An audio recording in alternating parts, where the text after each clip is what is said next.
A very warm welcome, really formally, to all of you, and a wonderful evening. It's wonderful to see you all. I hope you're all taking a lovely break from your Pesach cleaning while you're enjoying this session. Our guest speaker this evening is a wonderful liberal Jewish rabbi, as all the other presenters have been as well. Many of you will know Rabbi Tanya Sakhnovich from your various encounters with her at Liberal Judaism Biennials or Days of Celebration. She's now the rabbi of the Liberal Synagogue Elstree. Previously, she worked at Nottingham Liberal Synagogue, so many of you will have probably met her during her time at Nottingham Liberal Synagogue. There's a lot to say about Tanya, but I'm going to keep it short because you came to listen to her, not to me. So just to say, relevant for this conversation, that Rabbi Tanya is very passionate about social justice and the environment in particular. And also interfaith initiatives. So she's the co-founder of and a trustee of the Salam Shalom Kitchen Charity, which provides a weekly free meal for the poor and needy in Nottingham. But relevant for tonight, she is a trustee also of the EcoSynagogue, which is a charity that brings together not quite interfaith, but almost intra-faith, 5 different denominations of UK's Jewish community. And Rabbi Tanya represents liberal Judaism on the board of EcoSynagogue. So without further ado, I'm going to hand over to Tanya to hear, so that we can hear from her. Thank you, Tanya. Thank you so much for this introduction. And I would like to really thank you, rabbis, Rabbi Leah and Aaron, for inviting me and giving me this wonderful opportunity to speak to you all, to the members of the EcoSynagogue and to the extended liberal Jewish family of our movement this evening. I would like to start by quoting Rabbi John Rayner, Zichrono Livracha, who called Sukkot a festival of nature. He actually thought that the most problematic fact about the festival of Sukkot was that it is a nature festival. The celebration of nature, which is part of the other 2 temple pilgrimage festivals of Pesach, Chag Sameach, everyone, and Shavuot, of course, was closely associated with paganism. So this connection didn't help Rabbinic Judaism to strengthen its connection with nature. And I will share with you my first slide.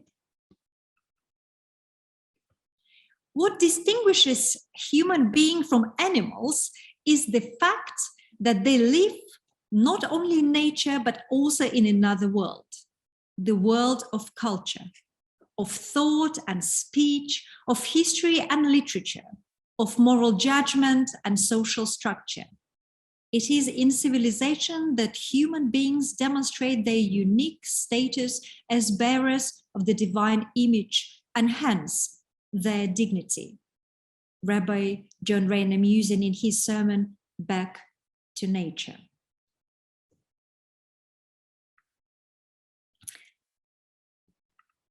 So Rabbi Rayner concluded that for all these reasons, Judaism was never comfortable with too much emphasis on nature, but always anxious to change the subject as quickly as possible to history, the realm of human relations, of right and wrong, and of the working out of the divine plan and purpose.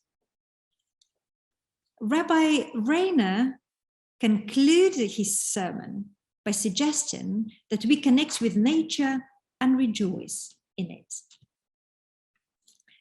This sermon was delivered in 1993. However, already 2 years later, in 1995, Rabbi Rayner delivered another sermon on the topic of ecology, where the tone of his voice seems to be more alarming. He talked about how dangerous human triumphalism can be. citing the examples of extinct species, global warming, and nuclear waste. He cites the book of Kohelet or Ecclesiastes in chapter 3, verses 18 to 20, to remind us about our place in nature.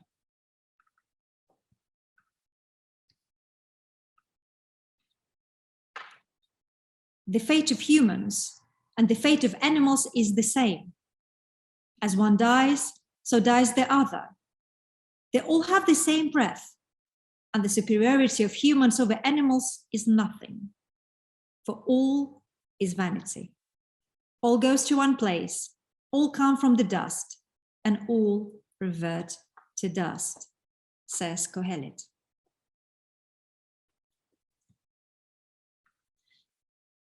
At the end of this sermon, Rabbi Reiner said about us recklessly exploiting the environment and asked his congregation and asked his disciples not to divorce our duties to nature from our duties to our fellow human beings.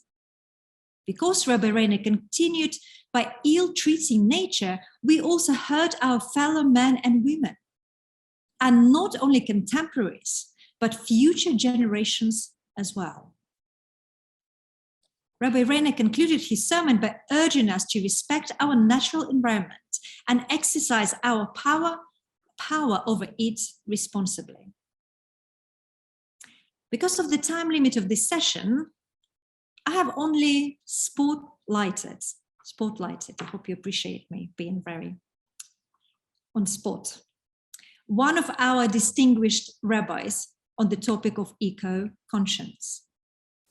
Since that sermon, in the last 20 years, probably every liberal rabbi I know delivered a sermon about the environment, pollution, waste, abuse of nature, and recently, climate change. Liberal Judaism, due to its striving for justice, and not only for its own brethren, but for the whole of humanity, and the result of it for the planet as well, has definitely been at the front of the environmental age, together with the activists from other denominations of Judaism, promoting one of the most fundamental Jewish principles of Bal Tashchit, do not destroy, which many Jewish people today live by through their environmental activism. There is no doubt that Judaism, as well as liberal Judaism, acquired eco-conscious, particularly in the last 30 years.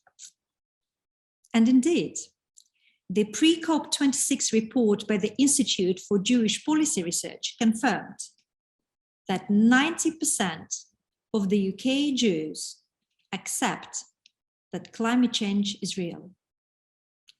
Though it is really interesting that there are some striking differences among those who are affiliated with synagogues.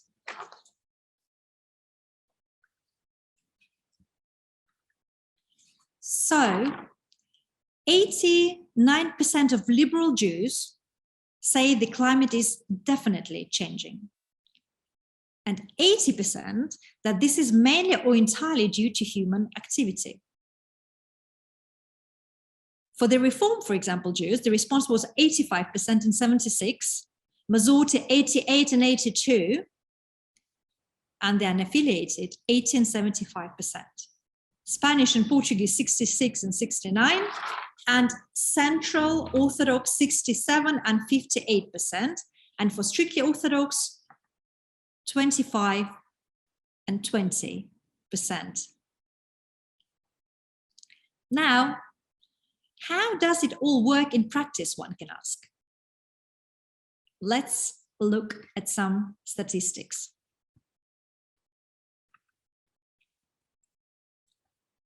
Not yet. Oh yes, that's right. When I delivered one of my first sermons on food waste in the UK, there were an estimated 14 million tons of it. Over the years, it has been reduced to an estimate of 9.5 million tons. And that is while 8.4 million people living in the UK are in food poverty. These statistics also shows that the reduction of waste is possible. The Food Trend Survey showed how during the pandemic, UK citizens adopted more economic and eco-food management behaviors. However, the latest figures show a steady return to the pre-pandemic food wasting practices, including a huge number of takeaways. Over 2 in 5 people, which is about 44%, report feeling under time pressure again in their day-to-day lives, which in turn affects their food management behavior.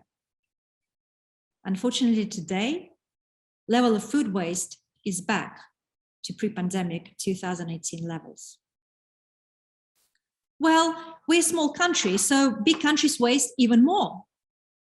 For example, America alone wasted about 103 million tons of food waste, and is generated in America alone in 2017, or between 30 to 40% of the food supply, according to the United States Department of Agriculture. Around 88 million tons of food waste are generated annually in the EU alone. This is equal to 174 kilograms per person, or 143 billion euros, or 170 million tons of CO2.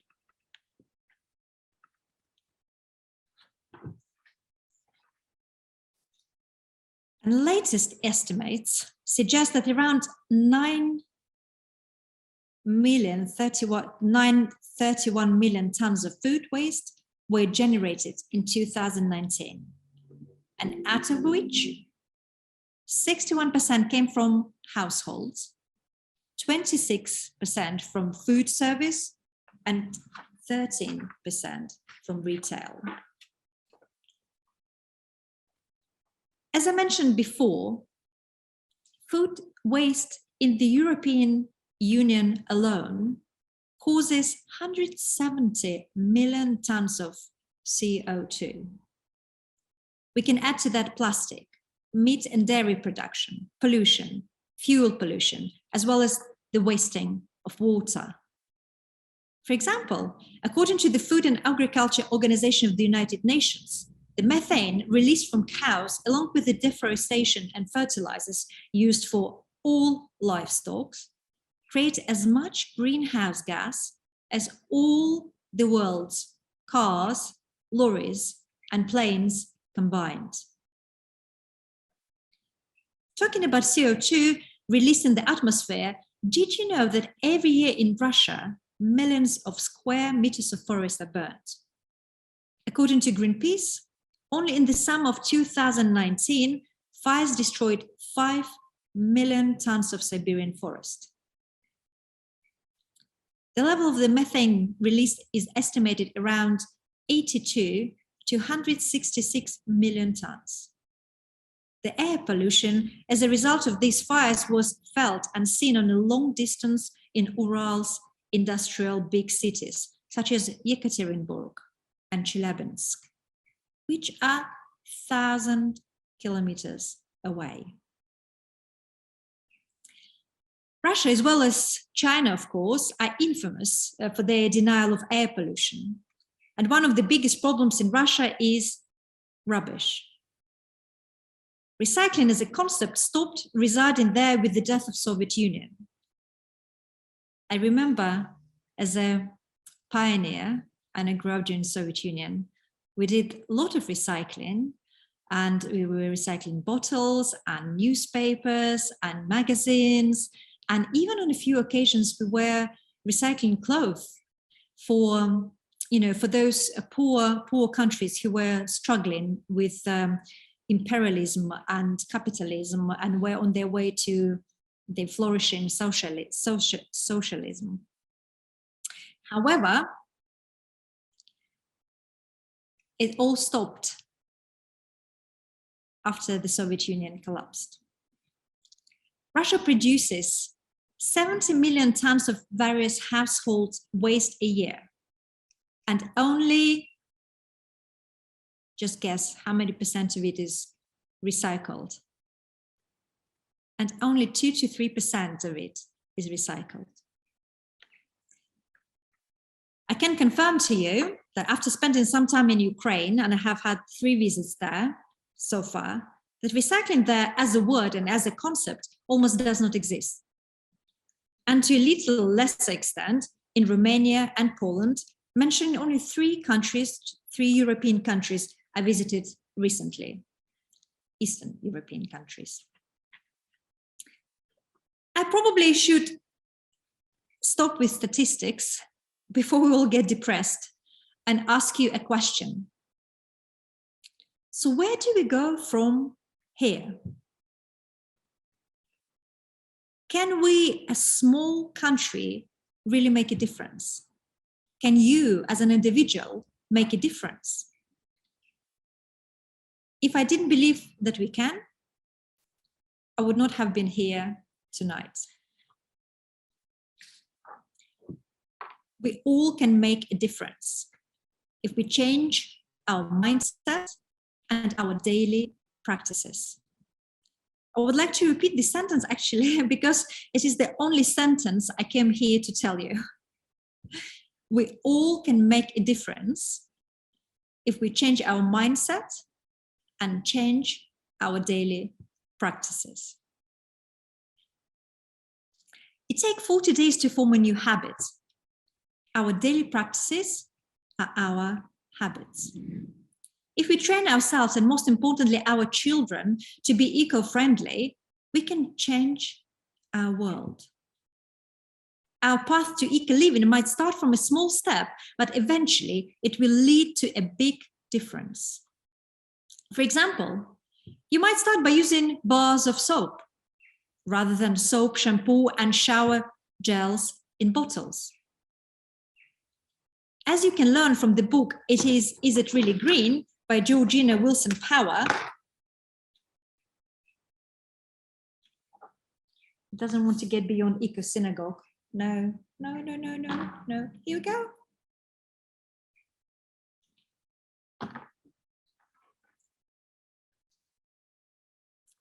So as you can learn from the book, Is It Really Green? By Georgina Wilson Power, liquid soaps, scrubs, and hair products contribute vast amounts of plastic to landfills. The US alone produces over 500 million shampoo bottles a year, and that does not include hotel miniatures. In the UK, only 50% of people say that recycle their bathroom plastic. In the US, it is around 20%. Even if you are able to refill your bottles, liquid soaps and shampoos aren't great for the planet. Compared with solids, they require more energy and water to produce, are less efficient to transport, and contain synthetic chemicals that once in waterways can harm wildlife. That's why we need Rabbi Leah. She's my expert when it comes to chemicals. Or another eco opportunity, which always makes my kids at the synagogue giggle. I love this one. Toilet paper. Do you know that while much of the world cleans with water rather than paper in the bathroom, the impact of toilet paper on the planet is still enormous. And apparently it is not only about the trees. Do you know that the majority of toilet paper today is made from virgin wood pulp, often from unsustainable sources? The pulp is formed via an energy-intensive process and then bleached using complex chemicals which release carcinogens such as dioxins into the atmosphere. There are many ways to start your eco path with a small step. If almost 8 billion people on the planet would start making small eco steps, we would be living on a different planet. My own eco path started with my grandmother. My grandmother Genia and her sister Sonia were the only 2 people of their entire family to survive during the Second World War. The rest of their family died in the Holocaust. The reason they survived was that their father managed to put them on the very last train leaving Ukraine when the Nazi army was about to invade their town, and the two young women ended up in Kazakhstan. Because my grandma was able to get a job as an accountant, she was given some food like a few pieces of bread, a few potatoes and cabbage, which she shared with her sister. My grandma starved, and both of them suffered from famine. But she never complained about that time. The only thing was that everything she ate, she always ate with a piece of bread. At the time, I found it a little bit funny, but when I realized why she did it, it had a profound effect on me. Since my adolescence age, and out of deep respect to my grandmother's memory, I developed a no-waste attitude towards food and appreciation of it. The raw resources, farmers' efforts, producers, drivers, sales assistants in the shops, so many people making an effort for us to enjoy our food. So how can we waste any of it? At the time, I developed a strong interest in food waste and a new tendency with the younger generation of not appreciating how lucky we are to have such food abundance and taking it for granted. A wasteful attitude, in my opinion, was also stimulated by the producers when they introduced the best before term, which relates to quality of a product, but not its safety. So I see so many of my son's generation throwing away food without even checking whether the food is still okay for consumption. I was brought up to check food myself. It probably makes me sound very old. If it smells bad, it looks like it has gone off, only then you dispose of it. So did you know that estimates show that up to 10% of the 88 million tons of food waste that is generated in the European Union alone every year are linked to date labeling?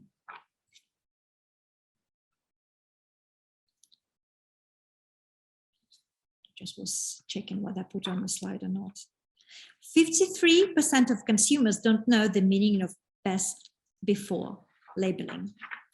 And 60% of consumers don't know the meaning of use by labeling. I also have been kosher for many years, partly because of the price of kosher meat and its availability in the areas where I have been living. I used to love meat, but I wasn't able to eat it very often. Thus, I made my contribution to the environment. However, when I realized that the production of meat alone produces more greenhouse gases than planes, cars, and lorries altogether, I decided to stop eating meat altogether. I don't eat dairy at home either, but when I'm out, I'm naughty sometimes. I cannot afford to buy an electric car, but I have changed my food practice in such a way that it makes a difference. My eco journey continues, and I have been implementing other eco initiatives in my life and in my household, which I have shared with you before. However, I often feel very small and powerless, thinking, what difference can I, as an individual and a rabbi, make when the problem is global? The only way to tackle use and abuse of the planet is by changing people's mindsets and habits on an individual, organizational, and governmental level.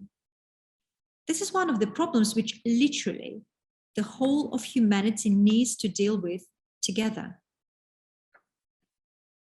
We are always stronger dealing with the problem of facing a challenge together, but when it comes to the environment, it is the only way. For example, Heartsmere Council does not collect recycling from non-residential premises, I discovered when I joined the liberal synagogue Elstree. So at the moment, literally all the recycling in our synagogue, I'm taking home. However, after approaching a local councillor who is also a member of my community, we decided to organize a recycling campaign in our area. involving other faith organizations into this campaign too. Will it make a difference, you might ask? And it would be a very good question, because I learned at the COP26 conference from Bishop Olivia Graham that people of faith constitute 80% of the global population. If we can't make a difference, who can? But we need to work together. Many faiths realized that as well and formed eco-initiatives within their faiths group. Eco-church, eco-sikh, eco-mosque, and other help their communities on their eco-path. EcoSynagogue is an umbrella Jewish organization, which was, by the way, inspired by Eco-Church, and was a brainchild of Rabbi Jonathan Wittenberg. It spans the whole Jewish community with rabbinic leadership from 5 denominations of Judaism: Orthodox, Sephardi, Masorti, Reform, and us, Liberal. This is the only initiative in the UK where 5 different denominations of Judaism are working together. It shows how much a large sector of the Jewish community appreciate the magnitude of the climate change problem, and that the only way we can tackle it is by doing it together. I always like quoting an EcoSynagogue founder, Rabbi Jonathan Wittenberg, who said that sessions on anti-Semitism always get higher attendance than sessions on climate change, though if there is no life on the planet, there won't be anti-Semitism.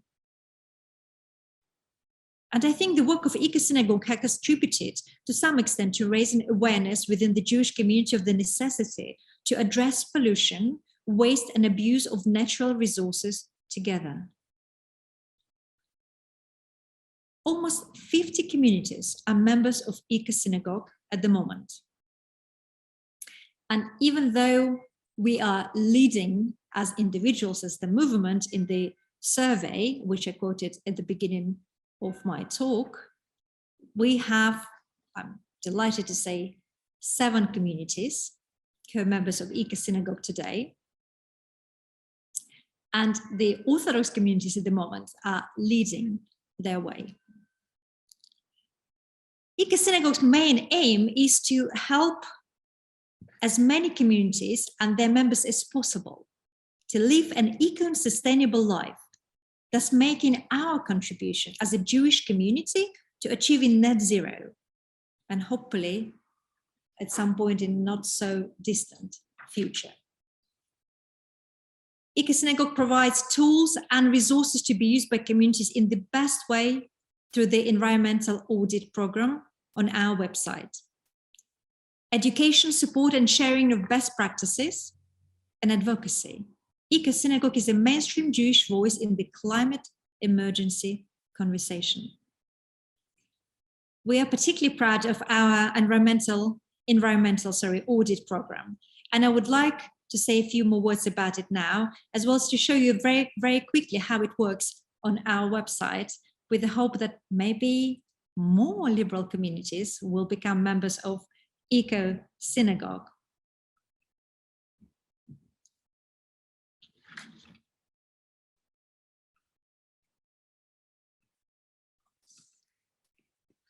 This is the audit, which I was talking about.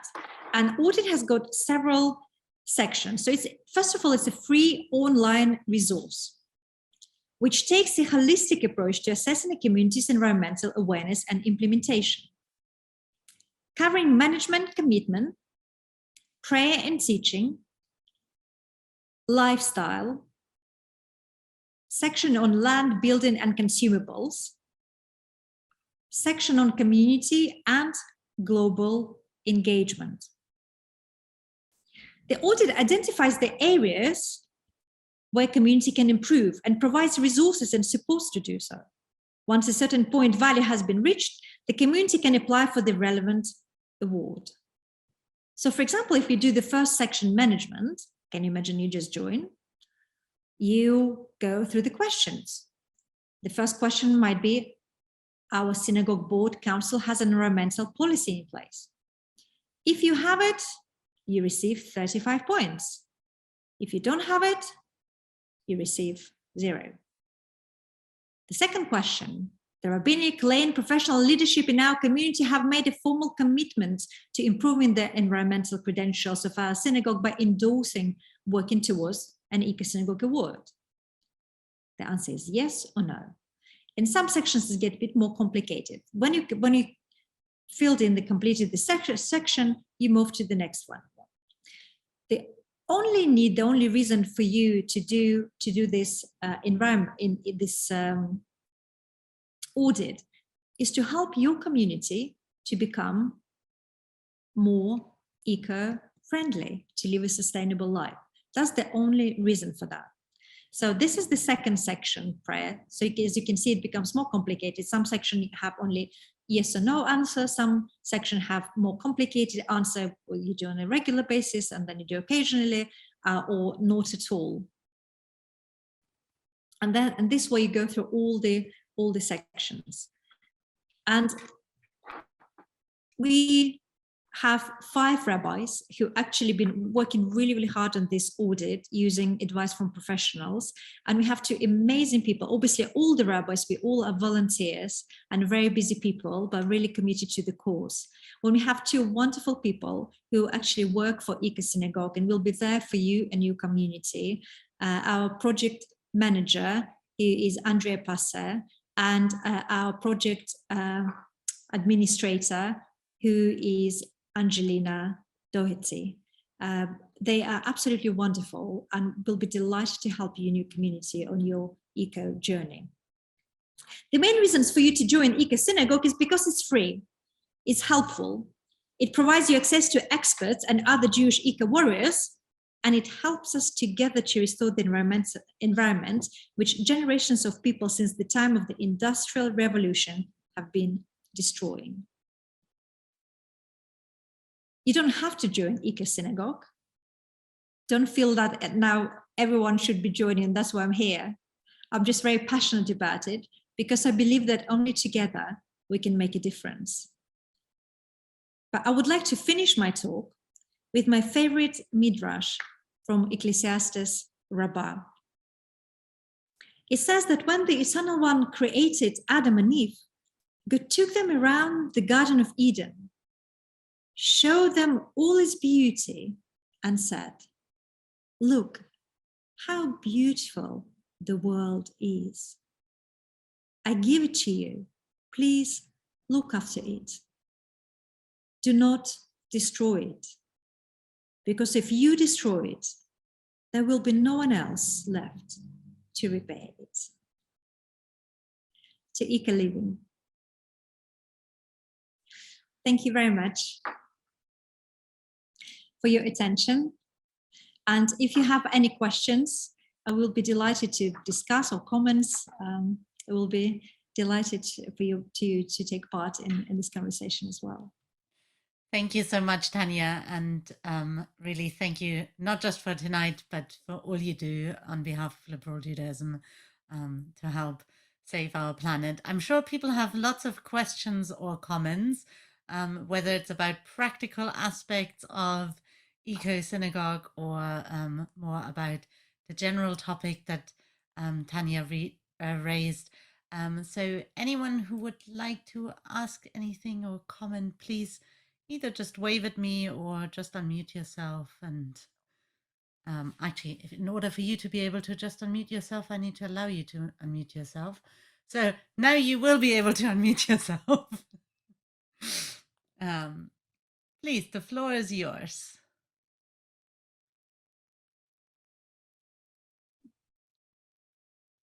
Celia. I was going to raise my hand, but yes. In fact, well, I saw you unmute yourself, so I thought I'll just jump straight to you. In fact, it's not a question so much as to say that being trained at Leo Baeck College and coming in contact with EcoSynagogue means that you've also sown seeds across the channel in Lyon with Rabbi Daniela Tuetti. We are an EcoSynagogue. And tonight they had their first meeting post COVID. We have a little garden, and Daniela's thoughts were, you can't just have a green space and not use it. So in fact, with an association in Lyon, they're developing the concept of growing and teaching people to grow some food, even when you're living in town. And it's open to the synagogue, and it's also open to other communities roundabout. So it's becoming an interfaith initiative as well. So just to say, there are some of us, at least, I don't know if it's the only EcoSynagogue in France, I'm not too sure, but there we go. Yeah, at the moment it's the only one, absolutely. And I've been in touch with Rabbi Daniela, and it's just wonderful that you're doing that work. And I was delighted to help a little bit as much as I could in the circumstances. It's wonderful. Thank you very much. Thank you. It's the other way. Wonderful. Thank you, Celia. Anyone else want to comment or ask a question? Paul, I think, is looking like he's raising his hand. Paul, yes, please. Yeah, Rabbi Tanya, could I get a link to the food projects that you mentioned in Nottingham, please? I live in Lincolnshire, so I'd be interested in looking at that. Sure, absolutely. I'll see if you have any other comments. Then I can actually do it right now.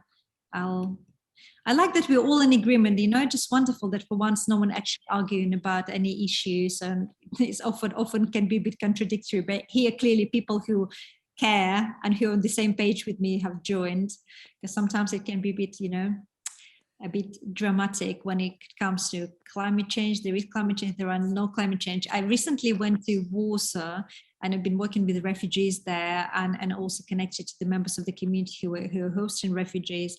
And I took them all out as a treat, because just making them feel a bit different, kind of sense of normality.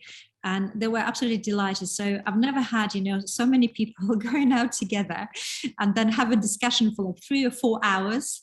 It reminds me like probably sort of, 19th, 20th centuries, all these European cafes when the, Zionism and all this, movements, Jewish movements just were, it's at birth, and it was all this enthusiasm, and we're talking about the war and the past, and we always so connected. So there were 3 languages. There was Polish, and there was Ukrainian and Russian and English. I was like, Mamma mia. Sometimes I was forgetting, which language I was talking about. And there were disagreements, oh my God, from what's going to happen in the post-war, what's happening, and including the climate change. I was like, oh no, I thought we all will agree on climate change. No. We all agreed on refugees, thank God for that. But we couldn't agree on the climate change. But it was great. It was a fantastic discussion, and it's wonderful, particularly when you have Jewish people there as well. It's the principle of agreeing to disagree.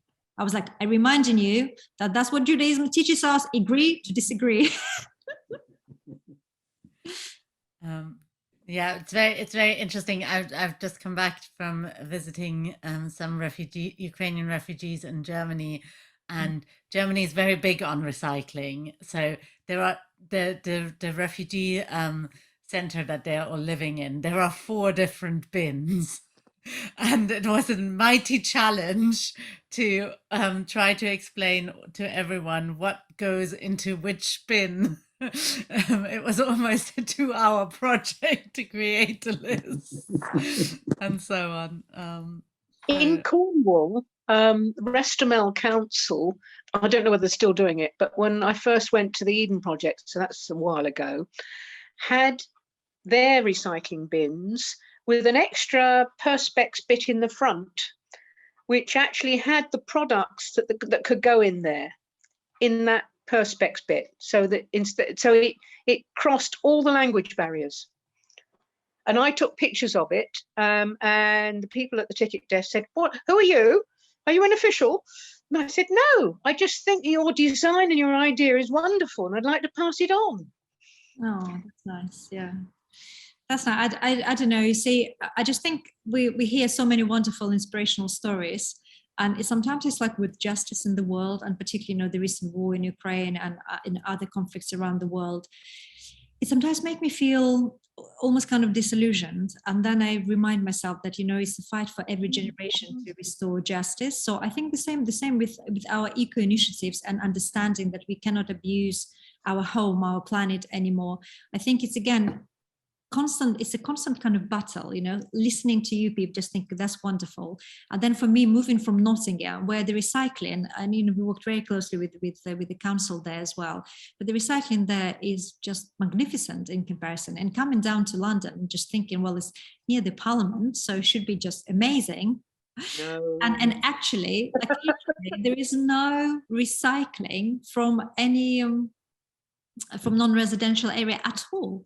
Like, how possible is that in 21st century and in Hartsmere?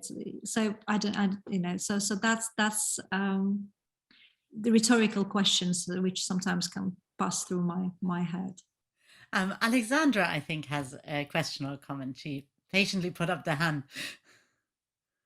Hi, yes, good evening.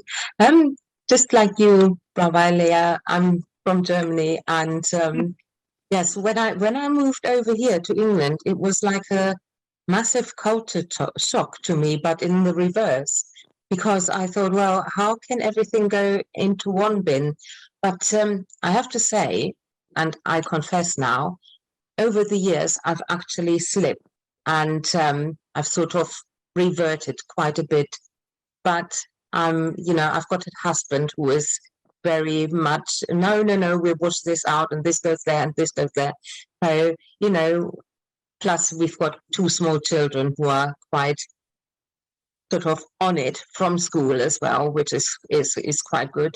And the little town where I live in, I think we are quite eco-friendly, because when we have a carnival, we put up extra bins for like the plastics and stuff, and the committee afterwards will actually meet up and sort it out. And last year, a lot of the committee members actually took the recycling home with them to dispose of it from their home and put it out with their recycling. That's great. Thank you so much, Alexandria, for contribution. Yeah, at the moment, unfortunately, that's what I have to do, but hopefully we will change that. It just shows again, how easily it's to kind of inspire people to do the right thing, and also easy to sleep if all other people don't do that. It's really an effort. And what is interesting, Tanya, I don't know whether I have seen in the messages, said that she loves that in Germany you get money back for returning plastic bottles. I think it's great, so what was happening during the Soviet Union, that all the glass bottles were recycled, but then you collect them and you get money back. So you pay extra and then you get the money back. So it was actually an extra incentive for the children, go around and you literally hoover all the bottles which possible. And you're also always in a competition with, people with local kind of alcoholics who don't have as much money and they have extra expenses. Children would spend it on sweets and they would spend it on vodka. So we were in competition, but literally there was no recycling left, on the streets because you were getting paid very little money. But so that's another way of, of doing that as well. Yeah, thank you. Paul had his hand up, and then Mark and Jutta have their hand up. Okay, Lincolnshire is very similar to Nottinghamshire, Rabbi Tanya. We have 4 bins. Luckily, they don't keep changing what goes in each bin, so that's quite good. But the disparity with the Midlands and probably the South is nothing to do, well, it is a little bit to do with the government, but it is local governments, the local councils that govern how recycling is done, and that's where the education needs to go to. And just finally, one further question. You mentioned the large forest fires in Russia. Were they accidental or were they caused by man? That's a very good question. So some of them are accidental, but very small percentage, really.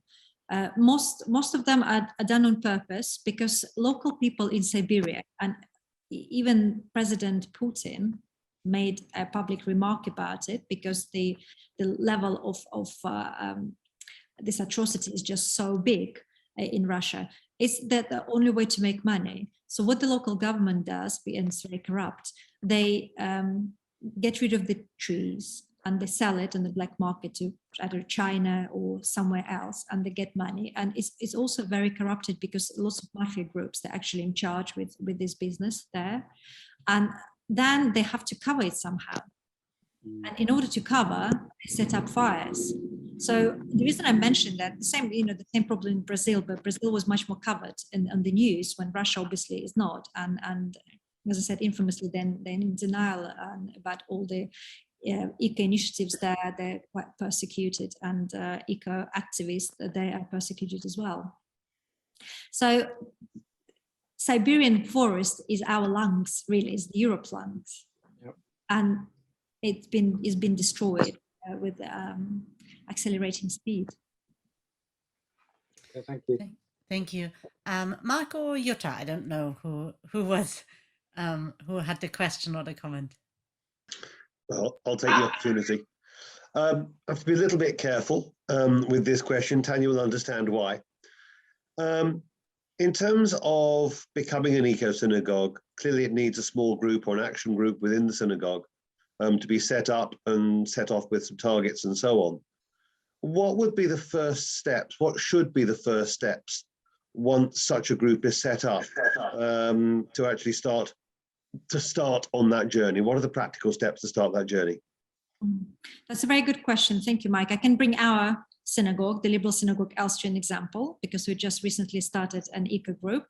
You need someone who's enthusiastic about it, like, for example, your rabbi, and you need to arm twist a few less enthusiastic people, but who are articulating the idea, and young people in particular. So at Austria Liberal Synagogue, and we joined EcoSynagogue a couple of months ago in December, we have a very small group of 4 people, now 5, actually, including me.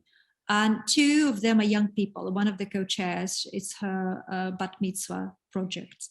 And other young people are very supportive. So it's possible to organize it in any synagogue if someone actually cares, but then you need someone who's enthusiastic about it and try to push it forward to start with.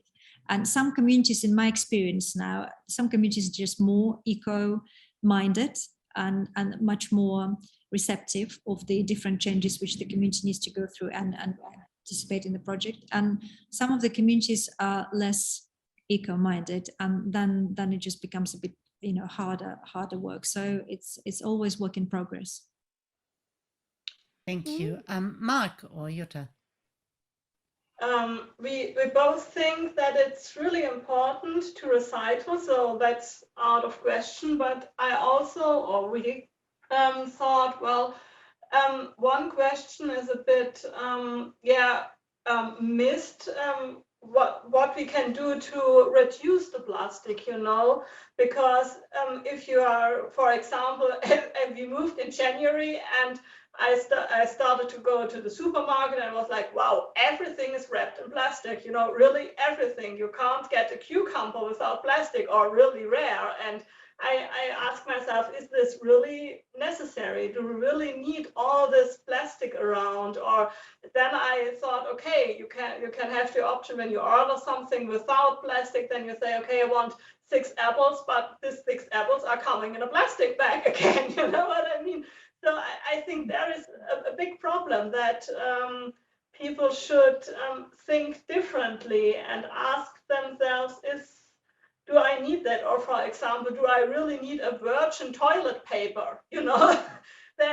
Things like that. And in terms of plastic, that is actually the thing I found most shocking, much more shocking than the lower level of recycling that's done here compared to Germany. The amount of plastic wrappings you have here compared to Germany. There is plastic packaging and plastic wrapping in Germany for sure, but it's much less than here. Here, basically, it's in the supermarket, it's nearly impossible to get fruit and vegetables that's not wrapped in plastic. Yeah, that's That's a very good point. Thank you so much. Thank you for your contribution, because you're absolutely right. And actually, there was a bit more before, but it depends obviously which supermarket you go to. Actually, when I lived in Nottingham, there was no waste shops. There were 3 of them in Nottingham. You literally come with your containers and you buy there, and you go back. So that was amazing. It reminded me actually of my childhood to a certain extent. And or if there were packages, there were eco pub, you should buy biodegradable packages as well. But obviously down here again, I just have to maintain, surprising to me, it's not as good. No, there is not so far from you. Oh really? Okay. Yes. Yeah, we were there, but I think the point is it's good that the stores are existing, but they are too rare. If you're looking at, we just thought about the big supermarkets here, Tesco, Sainsbury's, etc.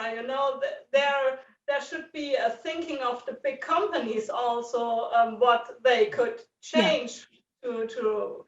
Or the food waste, for example, if I order something and there is a big label that in 3 days I had to throw the mushrooms away or something like that, I'm thinking, what the heck, you see if the mushroom is good or not. So there should be a change in that. In terms of zero waste shops, I actually read on the news the other day, just a few days ago, that a lot of the zero waste shops are going bust.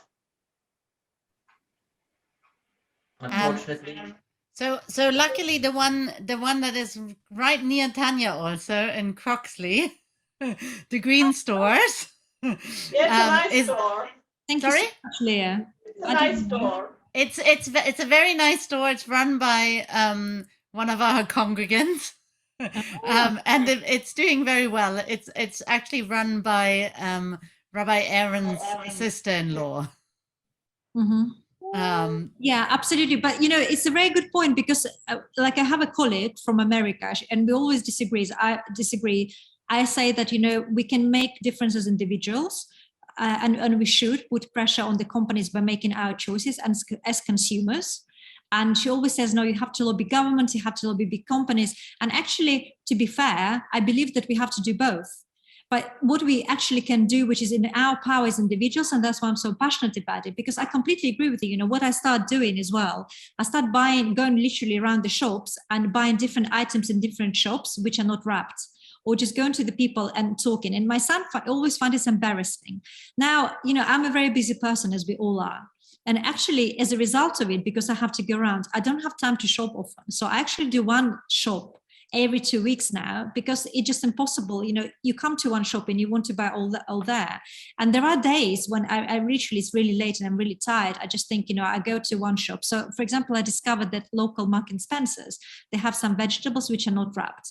So usually if it's just buying vegetables, I go there just for the principle, because I'm buying when it's not wrapped in plastic.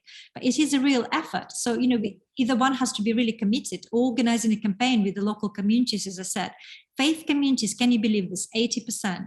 And that's the only way, because otherwise, we can just easily give up. And then when companies are under pressure financially, that's when they make a difference. And the same about the eco investment, because it's such a small session and the subject is so vast. There were so many areas that didn't even, haven't covered. But, green investments is one big particular area, which again, people can address. And it's, I guess, a combination of personal initiative and responsibility, and also combining your efforts with local other faith communities or within your own community. Like, for example, now we will try to organize this recycling campaign and change situation here with the local government. Thank you. I think Alexandra had her hand up once more, and I think then we're unfortunately going to have to wrap it up because we've only got 3 minutes left. And people made some really wonderful comments about, I think it was from Gail Davis and from Mike Beryl and Fiona also commented. And also Fiona. So if you would like just to read them, because I don't want to, we've got one. But thank you so much for all your contributions and for really caring. Sometimes, being an eco warrior is a very lonely journey. So just wonderful that, my colleagues and all of you really care so much about it. It's great. And I'm looking forward to welcoming the ACK community as one of our EcoSynagogue. members? I think Mark Schultz has just agreed to be the part of the committee that gets this going. You just need to start. You just need to start. Absolutely. Thank you so much, Tanya. It's been a real pleasure, and thank you to all of you for joining us. And may you all have a wonderful Pesach, a Pesach free of food waste, hopefully, and hopefully in light of Rabbi Tanya's talk today. Even if you still have chametz somewhere, just hide it away somewhere. Don't just throw it away, or give it to people who might eat it. Just don't just throw it away. I don't think as a liberal Jew that is in keeping with our values. Here. So Chag Sameach to all of you, and a big thank you to Rabbi Tanya Sakhnovich. Chag Sameach, everyone. Chag Sameach. Thank you. Thanks, Thank you.